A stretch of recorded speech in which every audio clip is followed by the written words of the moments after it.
नमस्कार, news 18 UP Uttarakhand के digital platform पे आप मुझे देख रहे हैं। मैं हूं आपके साथ में मनदीप और मेरे साथ में इस वक्त मयंक मौजूद हैं। आज बहुत ही खास मुद्दे पर हम चर्चा करने जा रहे हैं। रूस में बहुत बड़ा हमला हुआ है और ये हमला हुआ है ट्रंप और पुतिन की मुलाकात के कुछ ही घंटे पहले। मयंक मेरे साथ में मौजूद है। मयंक बताएंगे कि मयंक क्या ये हमला है, क्या जानकारी इसके देखिए बारे में मिली है? पूरी दुनिया की नज़रें इस समय ट्रंप और पुतिन की मुलाकात पर टिकी हुई हैं, जो अब से थोड़ी देर बाद जो है अलास्का में होने जा रही है। लेकिन इसी बीच जो खबर आई है वो ये कि रूस में बड़ा हमला हुआ है। रूस में समारा इलाके में यूक्रेन ने ड्रोन अटैक किया है और एक साथ कई ड्रोन से रूस पर यह हमला हुआ है। समारा इलाके में यहाँ पे एक ऑयल रिफाइनरी बताई जा रही है। ऑयल रिफाइनरी के ऊपर ड्रोन से अटैक किया गया है, जिसकी तस्वीरें भी बाहर आई हैं और बड़े इलाके में आग लग गई है। देखिए समारा इलाका जो है, यहाँ पे ये ऑयल रिफाइनरीज हैं काफ़ी सारी और ऑयल की कंपनीज हैं कई। यहाँ पे ये ड्रोन अटैक हुआ है जिसको रूस की फाइटर जेट्स नहीं रोक पाए और ड्रोन अंदर आया और अंदर आके जो है वो ऑयल रिफाइनरी के ठीक ऊपर जो है उससे धमाका हुआ, जिसकी वजह से ऑयल जो रिफाइनरी है उसमें आग लगी और उसकी काफ़ी लपटें उससे आग निकलती दिखाई दे रही है। ये हमला जो है अब से थोड़ी देर पहले ही समारा में हुआ बताया जा रहा है, मुलाकात से चंद घंटे पहले। दूसरी तरफ जो है एक और हमला रूस पे बड़ा हुआ है, वो है बेलगोरोद इलाका है रूस का।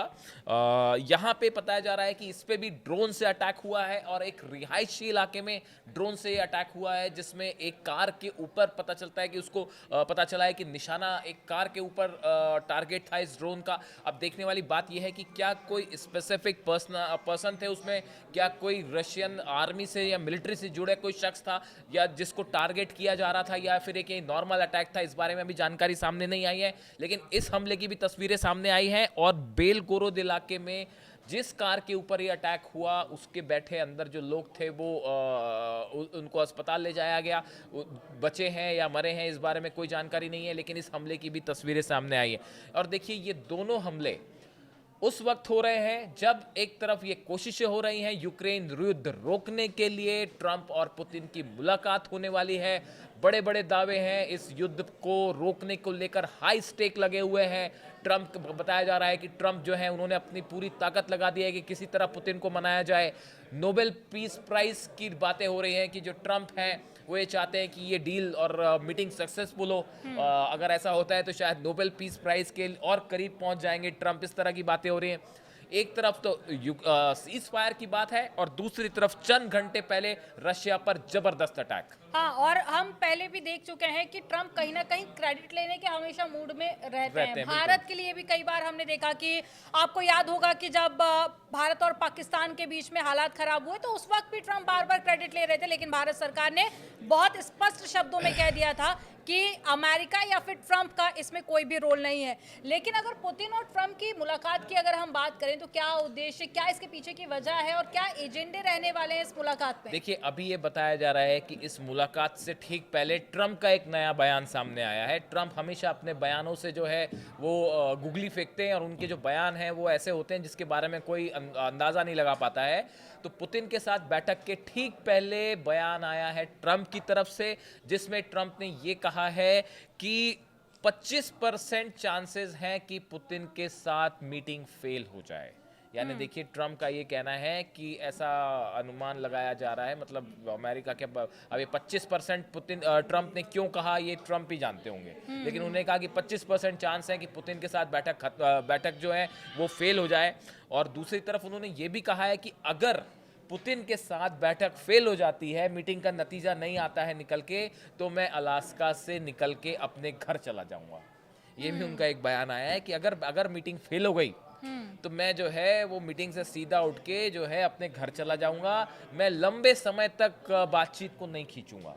इसके पहले ट्रंप का एक बयान आया था कि मुझे शुरुआती 2 मिनट में ही पता चल जाएगा कि यूक्रेन को लेकर कोई समझौता बातचीत से निकल के आने वाला है या नहीं आने वाला है। यानी पुतिन जो है, ट्रंप के जो बयान होते हैं वो आप हमेशा देखिए कि ट्रंप कोई ऐसा एक नया बयान देते हैं हमेशा जिसको लेके बड़ी चर्चाएं छिड़ जाती हैं। तो अभी पुतिन के साथ मुलाकात के ठीक पहले ट्रंप का ये कहना कि 25% चांस है कि मुलाकात फेल हो जाए, या उनका ये कहना कि मैं ज़्यादा देर तक मीटिंग में नहीं रुकूंगा और वापस चला जाऊंगा अगर बात नहीं बनती दिखी तो देखिए ये काफ़ी सारे बयान हैं, अभी बहुत सारे स्पेकुलेशन हैं, लेकिन इस मीटिंग में क्या होगा ये एक ऐसा सवाल है जिसको लेकर अभी एक्सपर्ट्स भी कुछ नहीं कह रहे हैं। देखिए ट्रम्प की कभी भी ट्रम्प के साथ कोई मीटिंग हुई किसी भी नेता की तो बड़ी अनप्रिडिक्टेबल होती है। आप देखिए चाहे जेलेंस्की के साथ मुलाकात हुई जिसकी इतनी चर्चा हुई व्हाइट हाउस में बुला के, तो और या टॉक भी फिर देखी हाँ हमने। ब्राज़ील के जो प्रेसिडेंट हैं उनके साथ, तो देखिए ये क्या है कि अभी इस पूरी मुलाकात के बारे में कोई एक्सपर्ट कुछ नहीं कहना चाह रहा। सबकी नजरें इस बात पे हैं कि ये कैसा जेस्चर दोनों के बीच में दिखाई देता है, दोनों की बॉडी लैंग्वेज कैसी होती है जब आमने सामने होते हैं, तो कैसे ट्रम्प ग्रीट करते हैं, कैसे पुतिन उन्हें ग्रीट करते हैं, और आपस में उनकी बॉडी लैंग्वेज क्या है, फेस रिएक्शंस क्या हैं, किन मुद्दों पे चर्चाएं होंगी, ये अभी बड़े सारी चीजें हैं जिस पे नजर रहने वाली है। तो काफ़ी सारी चीज़ें हैं जिसके लिए हमें थोड़ा सा इंतज़ार करना होगा कि क्या कंक्लूजन इस मीटिंग का निकल कर सामने आता है। फिलहाल इस पॉडकास्ट में इतना ही। बाकी खबरों के लिए आप देखते रहिए न्यूज़ 18।